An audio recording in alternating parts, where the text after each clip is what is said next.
This hospital in Paris is the site of a mini outbreak, the coronavirus transmitted by a patient who was not initially considered infected. At first, there was no reason to isolate the patient because he didn't come from any of the risk areas. When we realized he was infected, we identified all the staff who had contact with him. At least 3 hospital employees are now infected with the virus. The French Minister of Health has called on the public to keep their distance from one another, not to shake hands, and to refrain from the traditional French kiss on the cheek. The number of infections is also increasing in Iran. Officially, around 600 people there are infected and more than 40 have died. But many fear that the number of unreported cases could be much higher.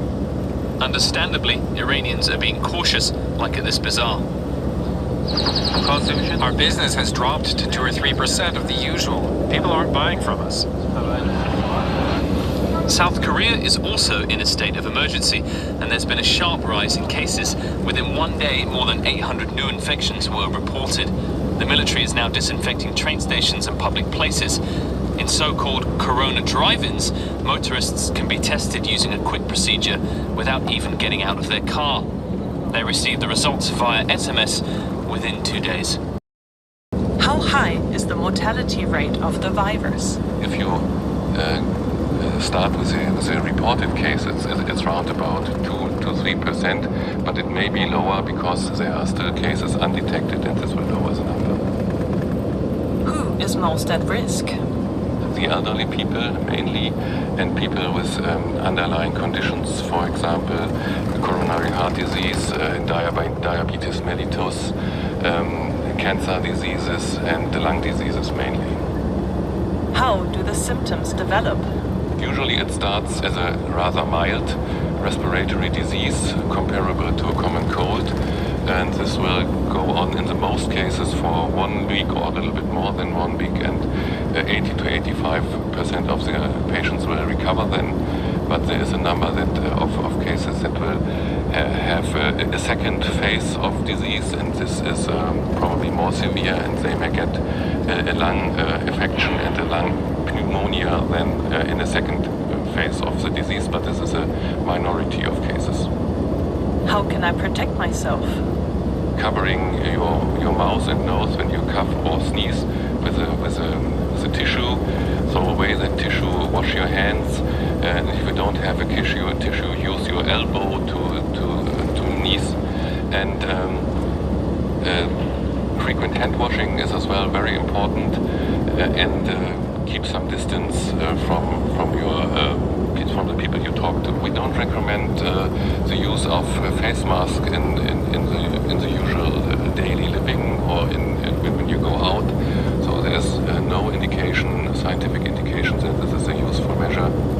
Should we consider sealing off cities to protect ourselves? The first issue is, what do you do with the people inside the locked up city?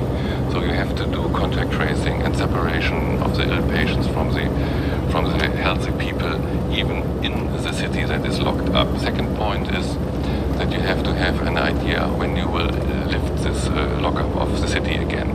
So when there are contacts between ill cases and healthy people inside this cordon sanitaire, there's a time for lock-up from the scientific point of view has to start again. So, but you can't separate a city from the outside for weeks or months. You create probably a lot more of problems than you solve with such a measure.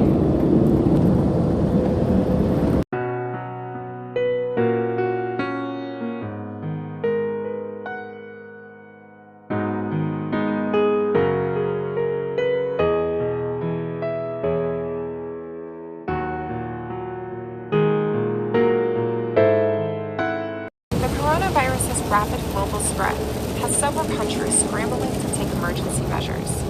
Most recently, Japan, South Korea, and Italy have had a sharp increase in the number of cases. This novel coronavirus strain, officially named COVID-19 by the World Health Organization, was first discovered in Wuhan, China in late 2019. The outbreak was declared a public health emergency in February, and patients have tested positive for the virus in more than 40 countries on 6 continents. This virus has pandemic potential, and WHO is providing the tools to help every country to prepare accordingly. We saw this acceleration, which is now so obvious to everyone. You know, we started off with 25, 50, 100, several hundred, 1,000, 5,000, 10,000. So we had no idea where it was going. The situation was such that we already saw that the introduction into our country was through travel-related cases, and we had the capability of being able to identify, isolate, and contact trace the cases. We know that the coronavirus is a respiratory disease that can be spread when people come into close contact with each other. Common signs of infection include respiratory symptoms, fever, cough, and shortness of breath. According to the Centers for Disease Control and Prevention, it may be possible that a person can get the coronavirus by touching a surface or object that has the virus on it, and then touching their own mouth, nose, and possibly their eyes. People are thought to be the most contagious when they don't have any symptoms or mild symptoms. The coronavirus is also unpredictable because it is an entirely new strain.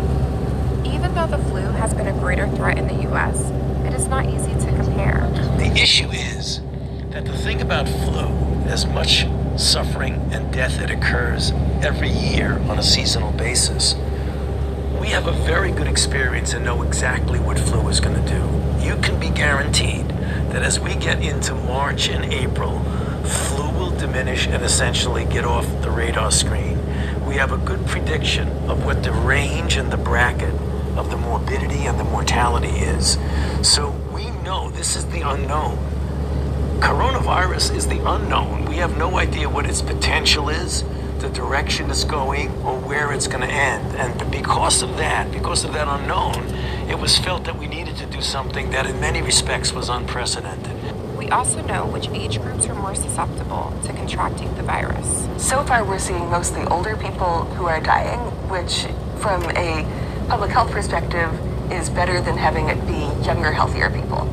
So we're going to be closely monitoring to see whether that profile changes. But for the time being, this is more like what we see with flu, where it's the immunologically compromised people who tend to be older adults who are most affected. The coronavirus can also be fatal to critical care health workers who are repeatedly exposed to the virus for an extended amount of time. The U.S. government enacted measures to contain the spread from China. On January 31st, the administration announced foreign nationals who had traveled to China would be denied entry into the United States. The President has signed a presidential proclamation using his authority pursuant to Section 212F of the Immigration and Nationality Act, temporarily suspending the entry into the United States of foreign nationals who pose a risk of transmitting the 2019 novel coronavirus. The coronavirus has had significant impact across almost every industry. Worldwide stock markets have fallen over fears of the pandemic. Japan announced they will close schools until April, and the 2020 Summer Olympics in Tokyo could be impacted because of the coronavirus. And those who study and work on infectious diseases are still unsure what will happen next. So a lot of what we're saying now is based on current data, and as we get more data that come in, some of these initial characterizations of the disease may change a little bit. And again, that's not going to be because people were not being truthful earlier. It's just that as we get more data, we can be more precise and we can be more accurate. Right now, the risk to the American public is low. But, big but, that could change because this is an evolving situation. And if it evolves into a true global pandemic, then we would have a very serious problem here in the United States.